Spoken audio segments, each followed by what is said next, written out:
Việt Nguyễn mến chào tất cả các bạn và anh chị em.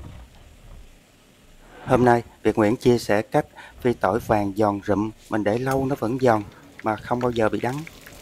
Anh chị em kinh doanh, mình làm một cái hũ tỏi phi này, mình nêm vô bún, bánh canh, nuôi, hủ tiếu, khách ăn là mê luôn á.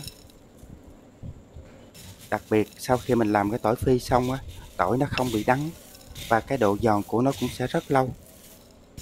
Nếu anh chị em mình thấy thích thì cùng Việt Nguyễn vào bếp thực hiện cách làm.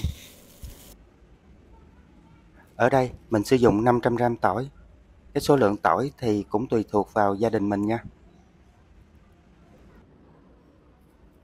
Khi chọn mua tỏi, mình chọn những cái củ nó cứng và nó chắc như vậy nè, là cái tỏi nó khô mà nó mới.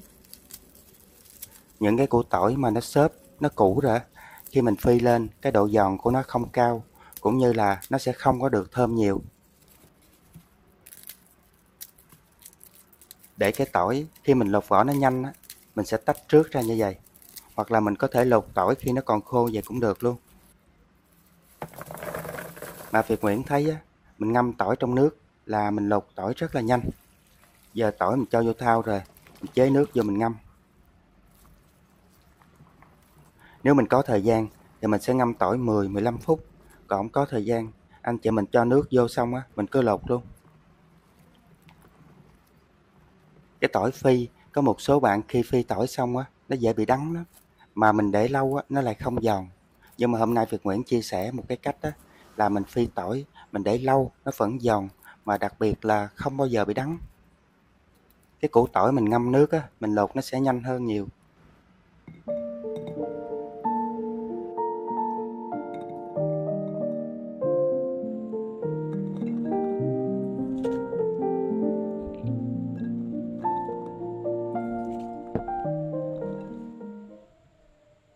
Đến cái bước mà mình băm nhuyễn củ tỏi hoặc là mình xay nhuyễn á, nó rất là quan trọng. Nó sẽ quyết định là cái miếng tỏi của mình nó có giòn hay không.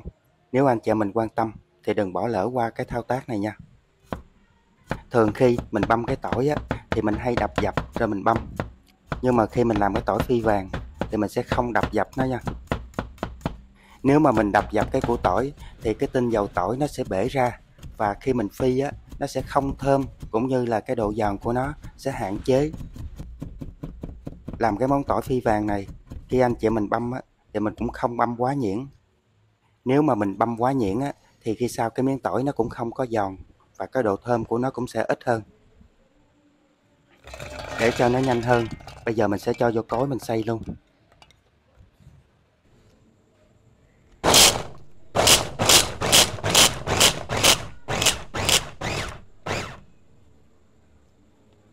Trong cái quá trình mình xay tỏi, anh chị mình thấy Việt Nguyễn ấn xuống có 2-3 cái thôi. Mình ấn xuống có tí xíu á, mà nó cũng nhuyễn giống như là mình băm á. Mình xay mà nó còn to to vậy nè, khi sau mình chiên lên á, nó rất là giòn, cũng như là cái độ thơm của nó rất là cao. Bây giờ đến cái bước này rất là quan trọng, mình sẽ loại bỏ những cái chất đắng trong cái củ tỏi. Giờ mình sẽ cho tỏi vô một cái nồi. Cái tỏi mà mình phi vàng á, nó bị đắng là do cái phần nhựa tỏi. Cái nhựa tỏi nó sẽ làm cho cái miếng tỏi nó bị đắng. Bây giờ mình sẽ cho nước vô. Mình sẽ cho nước vô, mình sẽ rửa sơ cái phần tỏi này đi. Thì nó sẽ loại bỏ bớt cái nhựa. Khi sau mình phi cái tỏi lên á, nó sẽ không bị đắng. Nếu anh chị mình không làm cái thao tác này, dẫu là khi sau mình phi cái tỏi nó chưa có vàng, nhưng mà cái tỏi nó bị nhẫn và cũng đắng. Nên lúc đầu Việt Nguyễn có nói, mình không nên đập dập cái củ tỏi trước khi băm. Tại mình đập dập rồi, cái tinh dầu tỏi nó bung ra và cái độ thơm của nó sẽ không còn nhiều. Mình chỉ cần rửa qua một lần nước thôi, mình không cần rửa qua rửa về nhiều lần nước đâu. Một lần thôi là đủ rồi.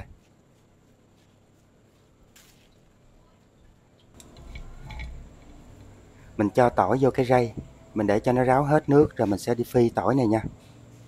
Nếu anh chị mình có cái rổ lớn hơn á, thì mình cho nó qua cái rổ lớn hơn. Ở đây Việt Nguyễn không có cái rổ lớn nên mình để luôn trong cái rây.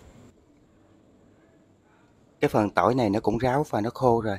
Mình cho vô đây một muỗng canh bột chiên giòn. Khi mình cho bột chiên giòn vô để nó tăng thêm cái độ giòn của cái miếng tỏi, Mình chỉ cho một ít thôi, mình không nên cho quá nhiều. Nếu mình cho vô nhiều quá, lát nữa nó thành bột chiên giòn chứ không phải tỏi chiên giòn. Giờ mình sẽ cho dầu vô chảo nha. Mình sẽ sử dụng dầu nhiều một chút để mình phi nó sẽ giòn và nó vàng đẹp hơn. Cái dầu tỏi này mình phi tỏi xong mình để lại mình dùng cho những cái món ăn khác á, nó rất là thơm ngon. Để kiểm tra xem dầu nóng chưa, mình lấy đôi đũa nè, mình cho vô. Mình thấy cái đôi đũa nó sôi lên như vậy là dầu đã nóng rồi. Khi mình cho tỏi vô á, mình không cần để dầu quá nóng nha. Trước tiên mình sẽ cho một ít tỏi vô trước. Khi mình thấy dầu nó vừa rồi, mình sẽ cho tỏi vô hết. Anh chị mình mà để dầu nóng quá đó, mình cho tỏi vô nó sẽ dễ bị trào ra ngoài lắm. Khi tỏi mình cho vô dầu mình phi, bây giờ mình cứ để lửa lớn mình phi luôn. Mình để lửa lớn mình phi cho nó nhanh. Một lát nữa khi mình thấy tỏi nó hơi vàng á, thì mình sẽ hạ lửa trung bình.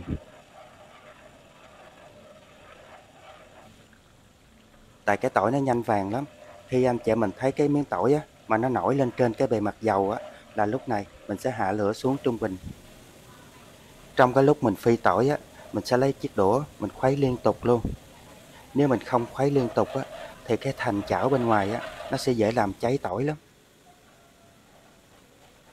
Lúc này những cái miếng tỏi á, nó đã nổi lên hết ở trên cái bề mặt dầu rồi. Bây giờ mình sẽ hạ lửa trung bình. Mình hạ lửa trung bình để mình kiểm soát được cái độ vàng của miếng tỏi. Nếu mà mình để lửa lớn á, mình sẽ không kiểm soát kịp, tại cái tỏi nó nhanh vàng lắm. Khi nó vàng á, thì nó sẽ dễ bị đắng. Tỏi nó gần vàng rồi. Ngay cái thời điểm này á, tỏi nó nhanh vàng lắm. Chỉ một chút xíu thôi là nó vàng liền à. Anh cho mình quan sát kỹ nha. Lúc này tỏi nó cũng đã vàng rồi. Mình phải nhanh tay lên. Mình chỉ cần chậm một chút xíu thôi là cái tỏi nó vàng cháy luôn á.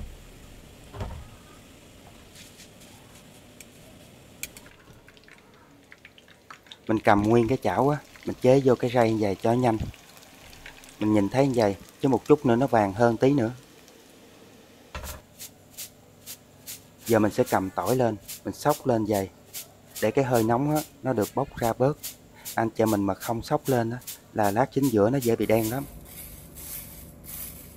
Anh chị mình có thể nghe cái tiếng giòn của cái miếng tỏi không? Giòn rụm luôn. Bây giờ để Việt Nguyễn cho ra dĩa nè. Giòn ghê chưa? Thơm lừng luôn. Trong gia đình mà mình có một cái hũ tỏi phi, nó rất là thuận tiện. Mình nấu canh hoặc là xào, hoặc là mình ăn mì gói, mình cho vô một muỗng tỏi phi nữa, ta nói nó thơm lắm luôn. Còn nếu như anh chị mình kinh doanh thì mình có thể múc thêm một muỗng cho vô tô hủ tiếu nè, tô bún. Bảo đảm là khi khách dùng, khách rất là thích, thì quán anh chị mình kinh doanh nó cũng sẽ hiệu quả hơn. Bảo quản cái tỏi phi, mình chỉ cần cho vô hũ, mình đậy nắp kỹ là thôi, là cái độ giòn của nó sẽ rất là lâu.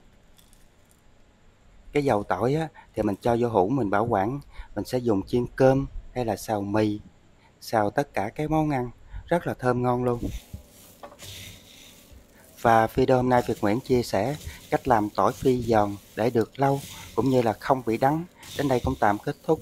Mến chúc tất cả các bạn và gia đình thật nhiều sức khỏe và bình an. Việt Nguyễn xin chào và hẹn gặp lại tất cả các bạn ở video kỳ tới.